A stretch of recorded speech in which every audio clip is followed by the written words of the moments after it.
어머님, 퇴원하셨어요? 몸은 좀 어떠세요? 병실에서 사흘을 보내고 드디어 집에 돌아왔습니다. 현관문을 열자 며느리 수진이 반기는 듯했지만 며느리의 눈은 제 상태가 아닌 제 손에 들린 약봉지를 향해 있었습니다. 고마워, 수진아.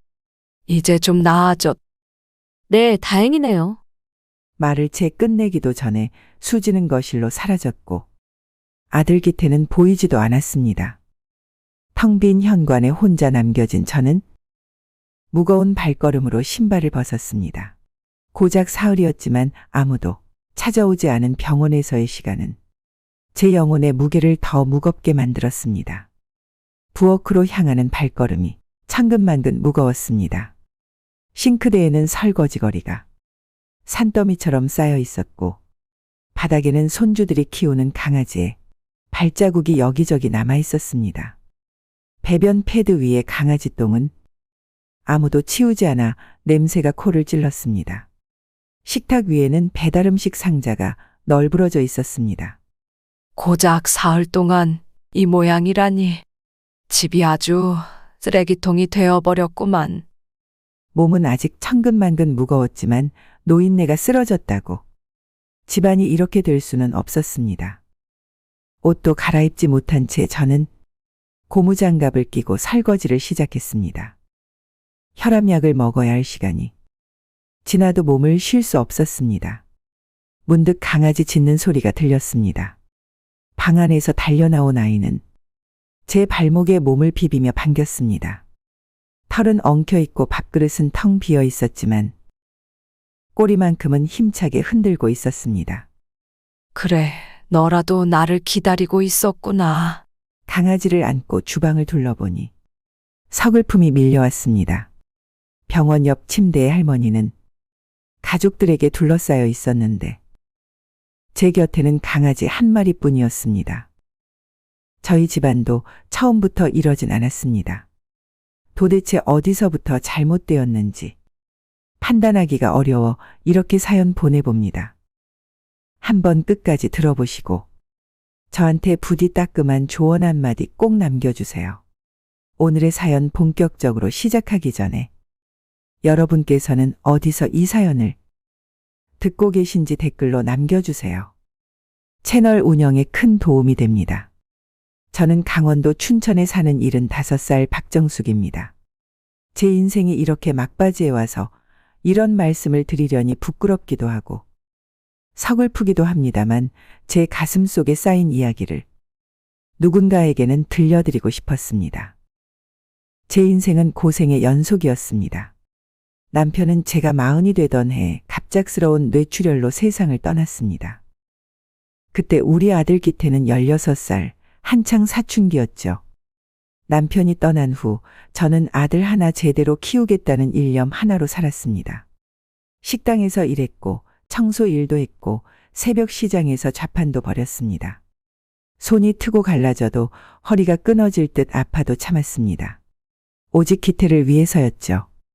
다행히 기태는 착실하게 공부해서 좋은 대학에 들어갔고 나중에는 서울의 큰 회사에 취직했습니다. 그때 얼마나 자랑스러웠는지 모릅니다. 동네 사람들에게 우리 아들 얘기만 나오면 절로 미소가 지어졌습니다. 정숙이는 복이 많네. 아들 하나 두고 팔자 피는구먼. 그런 말을 들을 때면 그동안의 고생이다. 눈 녹듯이 사라지는 것 같았습니다. 기태가 30살이 되던 해 회사 동료였던 수진이라는 여자와 결혼했습니다. 처음 수진이를 본 순간 뭔가 마음에 걸리는 게 있었습니다. 웃는 모습은 예쁘고 말투도 부드러웠지만 눈빛에서 차가운 계산기 같은 게 느껴졌거든요. 하지만 기태가 좋다 하니 저도 며느리로 받아들였습니다. 결혼 후 몇 년간은 평화로웠습니다. 저는 춘천에서 혼자 살면서 가끔 서울에 올라가 아들 내외를 만났죠. 손주도 둘이나 태어났습니다. 외손자라 더 예뻤을까요? 민우와 서윤이 태어났을 때는 정말 세상을 다 가진 것 같았습니다. 그러다 5해 전 갑자기 기태에게서 전화가 왔습니다. 어머니, 저희랑 같이 살아요. 어머니 혼자 계시면 너무 외로우실 것 같아요. 처음에는 거절했습니다. 젊은 부부의 삶에 늙은이가 끼어들면 폐만 끼칠 것 같았거든요. 그런데 기태가 계속 설득했습니다. 어머니 집이 넓으니까 저희가 들어가면 어떨까요? 요즘 전세금도 미쳤다니까요. 그 말을 듣는 순간 뭔가 싸늘한 느낌이 들었습니다. 아, 그렇구나. 진짜 내가 보고 싶어서가 아니라 집값 때문이었구나. 그래도 내 아들이니까 또 어려운 사정을 도와주고 싶은 마음에 승낙했습니다. 그렇게 세 식구가 제 집으로 들어왔습니다. 처음엔 좋았습니다.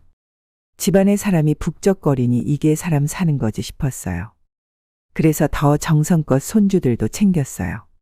아침엔 좋아하는 빵 구워주고 과일도 깎아주고 학교 다녀오면 간식도 준비해 놓았어요. 하지만 집안에서 제 존재감은 점점 희미해졌습니다. 거실에서 텔레비전을 보려면 지금 우리 예능 보는 중이에요. 라며 리모컨이 저한테는 오지 않았고 제가 보던 아침마당은 늘 재미없다며 채널이 돌아가 버렸죠. 부엌에서 요리를 할 때도 어머님, 음식은 너무 기름져요. 라며 잔소리를 들었지만 결국 식구가 늘어난 집안의 모든 음식은 제가 준비해야 했어요. 며느리는 요리법에 불평만 늘어놓을 뿐 직접 나서서 도와주진 않았죠. 가장 서러운 건 며느리 친구들이 집에 온 날이었어요. 어머님, 죄송한데요. 오늘 친구들 오기로 해서요. 혹시 잠깐 외출하셨다가 저녁쯤에 들어오시면 안 될까요? 말은 공손했지만 결국 나가 있으란 얘기였죠. 저는 갈 곳도 없고 할 일도 없어. 그냥 공원을 몇 시간이고 걸었습니다. 벤치에 앉았다가 일어났다를 반복하며 해 지는 걸 보며 시간을 때웠어요. 내 집인데 그날 저는 제 집에서 쫓겨난 기분이었습니다. 그러던 어느 날 아침 준비하는데 갑자기 현기증이 심하게 났어요. 부엌에서 그대로 쓰러졌죠. 다행히 완전히 의식을 잃지는 않았어요.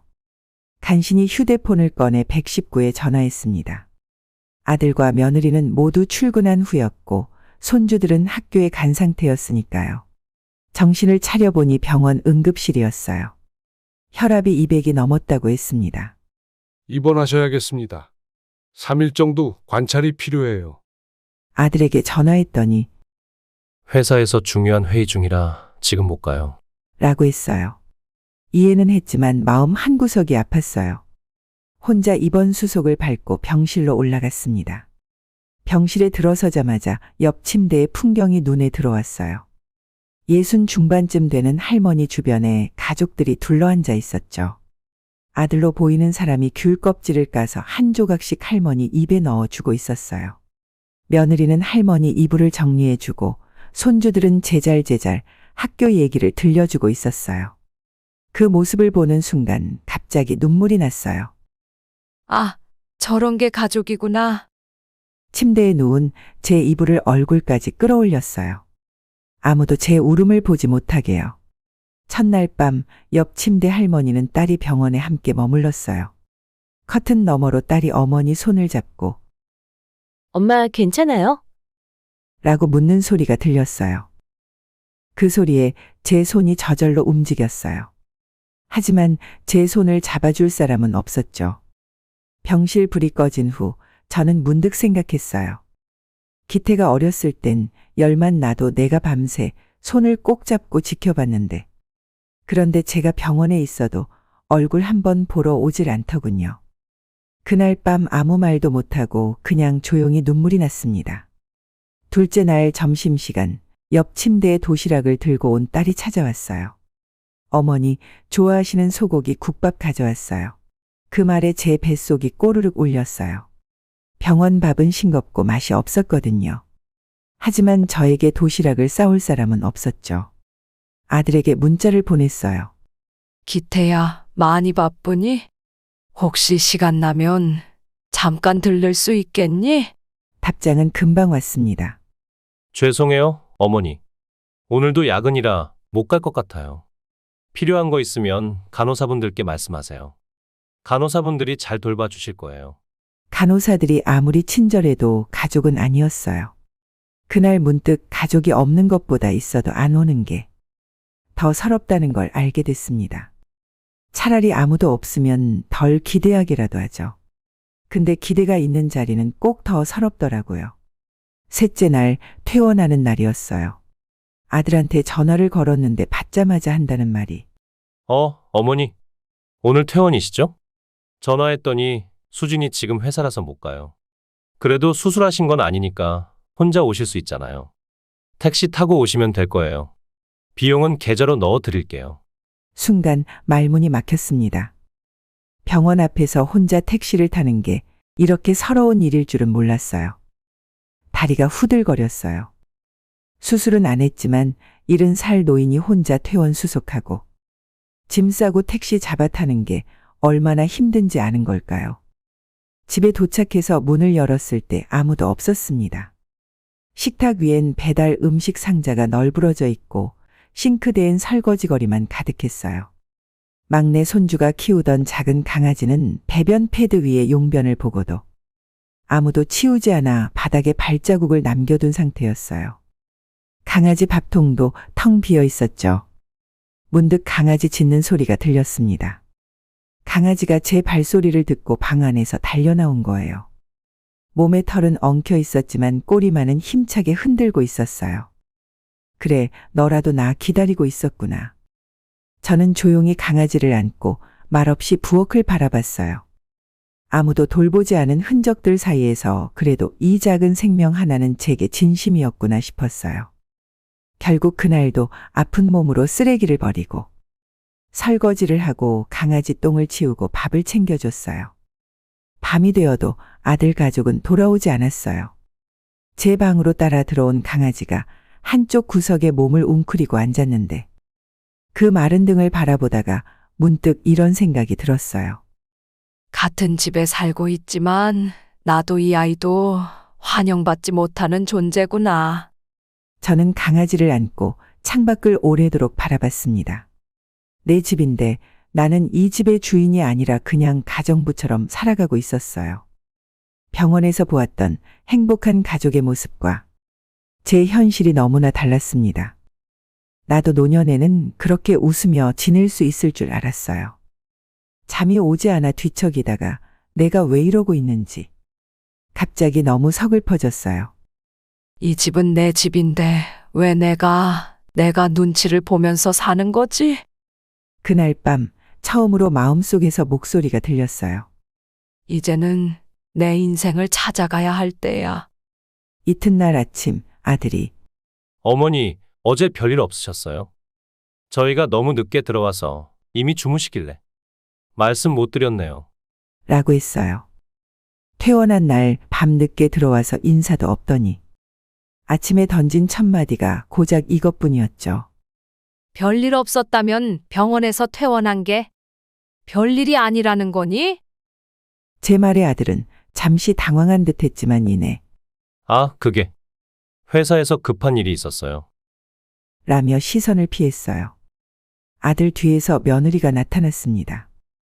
여보, 다음 주 휴가 신청했어? 며느리가 아들에게 물었어요. 저는 그냥 없는 사람처럼 무시당했죠. 아들이 머뭇거리더니 이렇게 말했어요. 어머니, 다음 주에 5일, 6일 가족 휴가를 떠날 것 같아요. 가족 휴가라니? 잠시 마음이 설렜어요. 혹시나 이번엔 나도 함께하는 걸까 싶었죠. 어디로 가기로 한 거니? 반가운 마음에 물었어요. 괌이요. 이번에 괌 패키지가 좋은 게 있어서. 그런데 며느리가 끼어들었어요. 어머님, 강아지만 잘 부탁드릴게요. 사료랑 간식은 넉넉히 준비해 둘게요. 힘드시면 조금씩만 챙겨주세요. 무슨 말인가 싶었어요. 강아지만 부탁한다고. 네, 어머님은 몸조리 하셔야 하니까. 이번엔 쉬세요. 저희끼리 다녀올게요. 가족 여행이라면서. 그 가족 안에 저는 없었어요. 그 순간 나는 이 집에서 가족이 아니라 남이었단 걸 깨달았어요. 그날 하루 종일 마음이 무거웠어요. 이틀 뒤 제 방에 있는데 며느리 목소리가 들렸어요. 전화 통화를 하는 것 같았죠. 엄마, 준비 잘하고 있어? 괌 날씨 더운데 얇은 옷 많이 챙겨. 귀가 솔깃해졌어요. 응, 비행기표 예약했어. 같은 호텔이야. 왕복 아시아나 항공편으로. 며느리 친정 엄마를 모시고 간다는 걸 그제야 알게 됐어요. 나에게는 강아지를 부탁하더니 자기 친정 엄마는 여행에 데려가는 거였죠. 그 말을 듣는 순간 몸이 굳는 듯하며 서러움이 밀려왔어요. 이 집에서 나를 가족이라 생각하는 사람이 없었구나. 그냥 집만 내어준 사람이었어. 필요할 때 부리고 강아지나 돌보는 사람 그 이상도 이하도 아니었다는 걸 뼈저리게 느꼈습니다. 사돈은 당당하게 그들과 함께 떠나는데 나는 남겨져서 강아지를 돌보며 집을 지키는 사람이 된다는 사실이 너무나 참담했어요. 그 생각이 머릿속을 떠나지 않았습니다. 말로 표현할 수 없는 배신감과 서운함이 조용히 그리고 깊게 밀려왔습니다. 그날 밤 잠이 오지 않아 물을 마시러 부엌 쪽으로 나왔는데 거실 소파에 앉은 손주들 목소리가 들렸어요. 불은 꺼져 있었지만 조용한 밤이라 작은 목소리도 또렷하게 들렸습니다. 왜 할머니랑 같은 방 쓰기로 했어? 내가 제일 좋아하는 할머니니까. 그래도 아빠 엄마한테는 미안하지 않아? 진짜 할머니도 아닌데. 머리가 멍해졌어요. 진짜 할머니도 아닌데.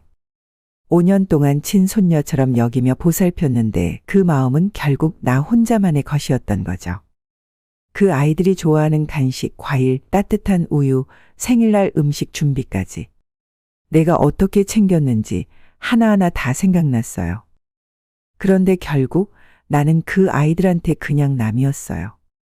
내 마음은 진심이었는데 그 애들한테는 별거 아니었던 거죠.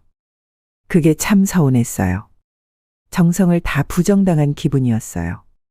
그 생각에 서러움이 밀려오고 억장이 무너지는 것 같았습니다. 밤새 한숨도 못 자고 그냥 뒤척이기만 했어요. 그 뒤로는 뭘 해도 머리에 안 들어오더라고요. 하루가 어떻게 지나갔는지도 모르겠고요. 이튿날 새벽 화장실에 가려고 일어났는데 아들 방에서 은은한 불빛이 새어나왔어요. 문이 완전히 닫히지 않아 틈 사이로 조용한 대화 소리가 들려왔습니다. 무심코 지나치려다 익숙한 단어가 귀에 들어와 걸음을 멈췄어요. 이 동네 재개발 소식 들었어?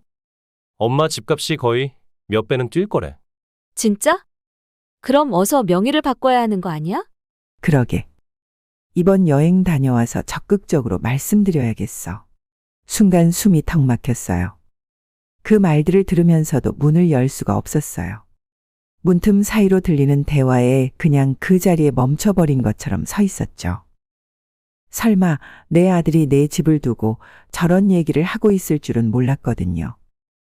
가슴이 차갑게 식는 기분이었어요. 부모를 상대로 이렇게까지 할 수 있다니. 생각이 거기까지 미치니까 다 뺏기기 전에 정신을 차려야 했죠. 이 집에서 이제는 내 편이 없다는 게 분명해졌어요. 여행 떠나기 전날 온 집안이 들썩였어요. 가방을 싸고 여권을 챙기고 환전할 돈을 계산하느라 다들 분주했죠. 누구 하나 저에게 말을 걸지 않았어요. 그 모습을 지켜보는 내내 배신감에 치를 떨었어요.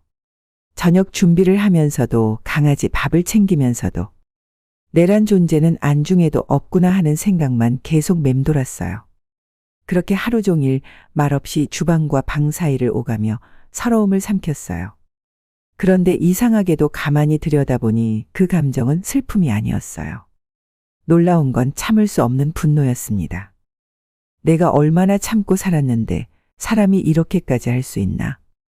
내 집에서 왜 내가 이런 취급을 받아야 하지? 그때 처음 생각했어요. 나도 이제 뭔가 준비해야겠다고.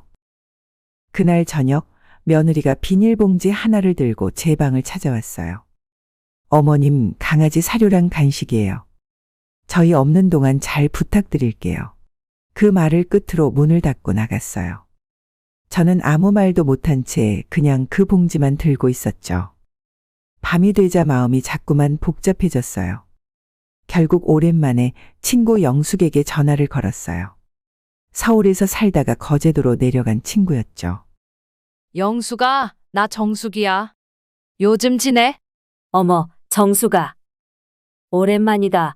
난 거제도에서 잘 지내. 바다 보면서 살아. 너는? 나도 아니. 사실은 좀 힘들어. 혹시 거제도에 방 하나 있을까? 전화를 끊고 나서 금고 문을 열었어요. 결혼증명서, 등기부 등본, 통장, 도장. 그 안엔 내가 살아온 시간이 다 들어 있었어요. 밖에서 강아지가 짖는 소리가 들렸어요. 현관 앞을 초조하게 왔다 갔다 하다가 가끔씩 저를 힐끗힐끗 쳐다봤어요. 그 모습이 꼭 내 모습 같았어요. 말 못하고 그냥 기다리는 사람, 그게 나였더라고요. 강아지야, 이제 우리 둘 다 여기서 나가야겠다. 다음 날 아침 아들 가족이 여행 가방을 끌며 현관을 나서는 걸 멀찍이서 지켜봤습니다. 손주들은 휴대폰에만 시선을 고정한 채였고 며느리는 미간을 찌푸리며 어머니, 강아지 밥은 하루에 2번만 주세요. 사료는 남은 걸로 충분할 거예요. 라고 당부했어요. 그리고는 다들 별다른 인사도 없이 현관문이 찰컥 닫히는 소리만 남기고 떠났습니다. 거실은 금세 조용해졌고 제 안에 남아있던 미련도 그 소리와 함께 닫힌 기분이었습니다. 저는 창밖으로 멀어지는 택시를 바라보다가 조용히 전화기를 들었습니다. 부동산 중개소죠? 집을 급하게 팔려고 합니다. 제 목소리는 이상하리만치 침착했어요. 오랫동안 마음속에만 담아뒀던 말을 꺼내는 데는 그 한마디면 충분했습니다. 물론 손이 떨렸어요. 정말 이렇게까지 해야 하나 싶기도 했죠. 하지만 그보다 먼저 떠오른 건 병원에서 퇴원하던 날이었어요. 병원 앞에서 혼자 휘청거리며 택시에 탔던 일, 아무도 날 기다리지 않던 그 집 현관. 그날의 공기가 아직도 몸에 남아있는 것처럼 차가웠습니다. 전화를 받은 중개인은 잠시 말을 멈췄어요. 금매요. 이 동네 집값 모르고 계신데 정말 괜찮으시겠어요? 시세보다 조금 낮아도 상관없습니다. 저는 지금이 제일 중요해요. 5일 안에 정리하고 싶어요. 그날 오후 중개인이 집을 둘러보러 왔습니다. 강아지는 낯선 사람을 경계하듯 제 다리 옆에 바짝 붙어 있었고 저는 조용히 거실 구석에 앉아 있었어요. 중개인이 말했죠. 재개발 확정되면 이 집값 2배 이상 뛸 거예요. 정말 지금 파시겠어요? 저한텐 집값보다 여기서 어떻게 살아가야 하는지가 더 중요해요. 그날 저녁 중개인에게서 전화가 왔습니다. 젊은 부부가 내일 당장 계약하고 싶다고 했대요. 재개발 소문에 매물이 귀하다 보니 놓칠까봐 서두르는 느낌이었죠. 급했던 건 저뿐만이 아니었던 겁니다. 계약서를 준비하면서 문득 아들에게 미안한 마음이 스쳤습니다. 내가 너무 극단적으로 행동하는 건 아닐까. 이렇게 갑자기 집을 팔아버리면 그 애들도 당황하겠지. 그런데 금세 마음을 다잡았어요. 제가 병원에서 혼자 나왔을 때 아무도 제게 미안해하지 않았으니까요. 복수가 목적은 아니에요. 이제 더는 그렇게는 못 살겠더라고요. 맨날 참고 양보하고 희생만 하고. 이젠 남은 생은 내가 쓰고 살아야죠. 다음 날 오전 부동산에서 계약을 마쳤어요. 계약서에 도장을 찍는 순간 손끝이 떨렸지만 마음은 평온했어요. 드디어 여기까지 왔구나. 30년 넘게 살아온 집이었지만 이젠 떠나야 할 때라는 걸 몸이 먼저 알고 있었어요. 집에 돌아와 짐을 정리했습니다.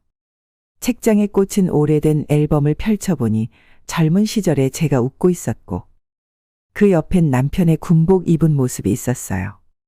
손끝이 머물렀지만 사진을 덮고 나니 오히려 마음이 가벼워졌어요. 정말 필요한 건 그리 많지 않았어요. 남편과의 사진 몇 장, 중요한 서류 몇 개, 그리고 강아지의 작은 인형 하나. 아들 방을 둘러보는데 책상 서랍에 아들이 대학 졸업식 때 저를 업고 찍은 사진이 있었어요. 예전엔 그렇게 다정하더니 어쩌다 이렇게 됐지? 순간 가슴이 먹먹해졌습니다. 하지만 눈물은 나오지 않았어요. 이젠 나도 나를 좀 챙기고 살아야겠다. 속으로 그렇게 다짐한 뒤 부동산 중개인이 소개해준 짐 보관센터에 전화를 걸었어요. 아들 내외 짐을 전부 맡기기로 했습니다. 제가 가져갈 건 작은 캐리어 하나 그리고 강아지뿐이었어요. 모든 준비를 마친 뒤 식탁 위에 계약서 사본과 편지를 놓았습니다. 집은 팔았다. 너희 짐은 이사짐 보관센터에 맡겼으니 보름 안에 찾아가면 된다. 가족이 아닌 우리가 함께 살 이유는 없으니 내린 결정이다. 강아지는 내가 데려간다. 마지막으로 집안을 둘러봤어요. 30년 넘게 살아온 집인데도 이상하게도 아쉬움보다는 홀가분함이 더 컸어요. 진심으로 원했던 건 집이 아니라 가족이었으니까요. 강아지를 안고 현관문을 나서는 순간 가슴이 뭉클했어요. 떠나는 건 벽도 천장도 아닌 그 안에 쌓여있던 외면과 무시, 서러움과 아픔들이었어요. 거제도행 버스에 몸을 실었을 때 창밖으로 서울의 빌딩들이 빠르게 지나갔습니다. 강아지는 제 무릎 위에서 조용히 숨을 골랐고 저는 창밖을 보며 조용히 입을 열었어요. 이제부터는 나도 나를 좀 챙기고 살아야지. 처음 거제도에 도착했을 때는 모든 게 낯설었어요. 영숙이 집에 며칠 머물면서 마음을 추스르고 근처에 작은 월세방을 하나 구했습니다. 바다가 조금 보이는 작은 집이었어요.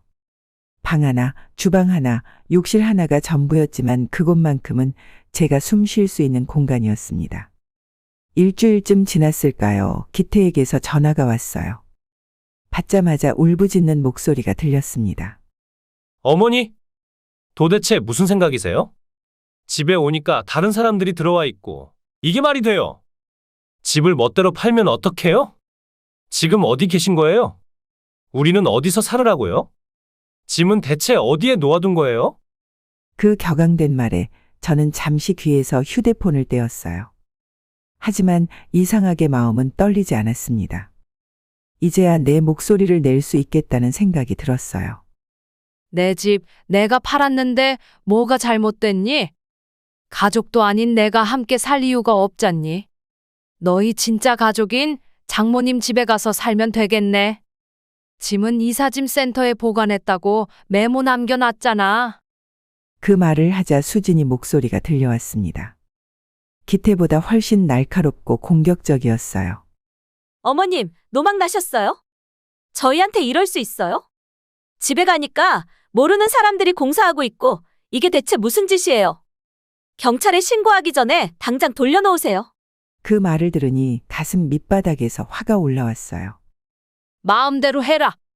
내 집 내가 팔았는데 경찰이 뭐라고 할지 나도 궁금하구나. 내가 뼈 빠지게 벌어서 산 집인데 그걸 어떻게 하든 그건 내 마음이지. 전화기 너머로 잠깐 정적이 흘렀어요. 늘 참고 살았던 제가 이런 식으로 말을 하니까. 기태와 수진이도 당황한 듯 아무 말도 하지 못했어요. 어머니, 지금 어디 계세요? 제가 가서 뵐게요.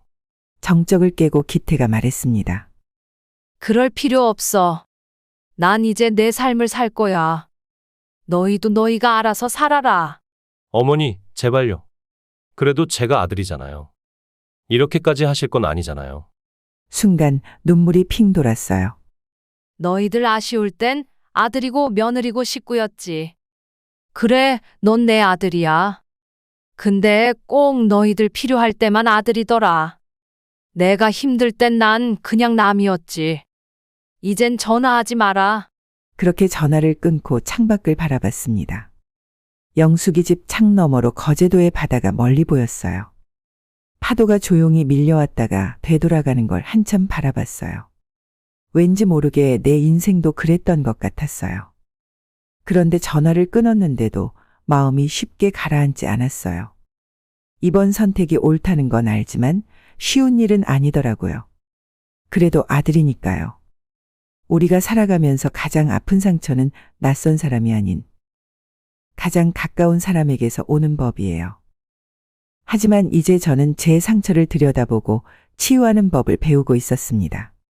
작은 월세방으로 이사하고 나서 처음 일주일은 그저 멍하니 시간이 흘러갔어요. 아침에 일어나 창밖에 바다를 바라보고 강아지와 산책하고 저녁엔 라면이나 간단한 찌개를 끓여 먹는 일상이 전부였습니다. 그런데 이상하게도 마음이 점점 가벼워지는 걸 느꼈어요. 아무도 저를 깔보지 않고 눈치 볼 필요 없이 제 마음대로 TV를 볼 수 있고 제가 원할 때 밥을 먹을 수 있다는 건 생각보다 큰 행복이었습니다. 한 달쯤 지났을까요? 영숙이의 권유로 동네 복지관에 나가기 시작했어요. 처음엔 수채화 교실이었는데 붓을 잡는 법도 모르고 종이에 물감을 어떻게 번지게 하는지도 몰랐지만 그리는 시간만큼은 모든 걱정을 잊을 수 있었어요. 정수가 너 재능 있다. 난 50년 그려도 저렇게 못 그려. 영숙이가 제 그림을 보고 놀라워했어요. 제가 그린 바다 풍경화였는데 그렇게 칭찬을 들으니 어깨가 으쓱해지더라고요. 어느 날은 복지관에서 만난 할머니들과 함께 바닷가로 스케치 여행을 갔어요. 모래사장에 돗자리를 깔고 앉아 저마다 바다를 그리는데 그 시간이 얼마나 행복하던지. 박할머니, 우리 이 다음에 제주도로 여행 한번 가요. 같이 그림 그리러. 복지관에서 새로 사귄 친구 김순자 씨의 제안에 처음엔 망설였지만 곧 고개를 끄덕였어요. 제주도. 한 번도 가보지 못한 곳이었지만 이제는 제가 가보고 싶은 곳은 어디든 갈 수 있었으니까요.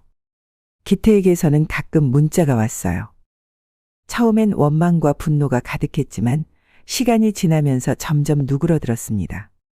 어머니, 정말 죄송해요. 다시 한 번만 기회를 주세요. 어머니, 수진이도 많이 반성하고 있어요. 저희가 너무 어머니를 함부로 대했어요. 어머니, 손주들이 할머니 보고 싶다고 해요. 연락 한 번만 주세요. 그 문자들을 읽으면서도 저는 바로 답장하지 않았어요. 아직은 마음의 준비가 되지 않았거든요. 하지만 언젠가는 다시 만날 수 있을 거라고 생각했습니다. 그러던 어느 날 문득 깨달았어요. 제가 진정으로 원했던 건 기태와 수진이의 사과가 아니었어요. 그저 제 존재를 인정받고 한 사람으로 존중받고 싶었을 뿐이었습니다. 그리고 그건 다른 사람에게 강요할 수 있는 게 아니라 제가 스스로 찾아야 하는 것이었어요. 3개월이 지났을 때 저는 드디어 기태에게 답장을 보냈습니다. 기태야, 엄마도 많이 생각했다. 너희를 떠나는 게 쉬운 결정은 아니었어. 하지만 지금은 이렇게 혼자 있는 시간이 필요해. 언젠가 마음의 준비가 되면 다시 만나자꾸나. 그 이후로 기태와는 간간히 연락을 주고받았어요. 어색했지만 그래도 조금씩 관계가 회복되어 가는 느낌이었습니다. 6개월이 지난 어느 날 기태가 찾아왔어요. 혼자서요. 문을 열어주자 한동안 서로 말없이 바라보기만 했어요. 두 눈에 이미 눈물이 고여 있더군요. 어머니, 들어오렴. 우리는 창가에 앉아 바다를 바라보며 이야기를 나눴어요. 기태는 그동안 많이 달라져 있었습니다. 예전의 오만함은 사라지고 겸손해진 모습이었어요. 저희 장모님 집에서 나왔어요. 인천에 작은 전세 구했습니다. 많이 힘들었지만 어머니 덕분에 많은 걸 깨달았어요. 어머니 덕분이라니? 네, 어머니가 저희 곁을 떠나신 후에야 저희가 얼마나 어머니를 함부로 대했는지 알게 됐어요. 장모님 집에 있으면서 수진이도 많이 바뀌었어요. 자기가 어머님에게 했던 행동들이 얼마나 잘못됐는지 깨달았대요. 그 말을 듣는데 복잡한 감정이 몰려왔어요. 기쁨과 슬픔과 안도감이 뒤섞인. 기태야, 그래. 이제 알았구나. 사람은 잃어봐야 소중함을 안다는 말이 맞는 것 같구나. 그날 저녁 간단한 찌개를 끓여 아들과 함께 먹었어요. 담소를 나누며 웃기도 했고 때론 침묵 속에서 서로의 존재를 느끼기도 했습니다. 완벽한 화해는 아니었지만 새로운 시작이었어요. 어머니, 손주들이 정말 보고 싶어 해요. 다음에는 애들 데리고 와도 될까요? 그래, 다음에는 애들도 데려오렴. 그리고 잠시 망설이다 덧붙였어요. 수진이도 함께. 기태의 얼굴에 미소가 번졌습니다. 1년이 지났어요. 이제 저는 작은 전세 집으로 옮겨 살고 있고 복지관에서 꾸준히 그림을 그리고 있습니다. 제 그림 중 몇 점은 지역 전시회에 출품되기도 했어요. 기태네 가족은 한 달에 한 번씩 찾아옵니다. 처음에는 수진이도 어색해했지만 이제는 먼저 제게 안부 전화도 하고 가끔은 손주들 사진도 보내주곤 해요. 얼마 전 수진이가 조심스럽게 물었어요. 어머님, 저희 집으로 다시 오시면 어떨까요? 이제는 저희가 어머님을 정말 가족으로 모실게요. 그 말에 미소 지으며 대답했습니다. 고맙구나, 수진아.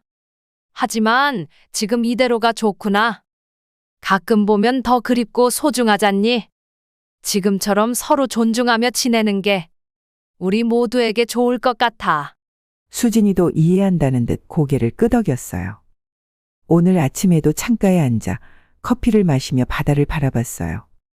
강아지는 제 발치에서 평화롭게 잠들어 있었고 벽에는 제가 그린 그림들이 걸려 있었습니다.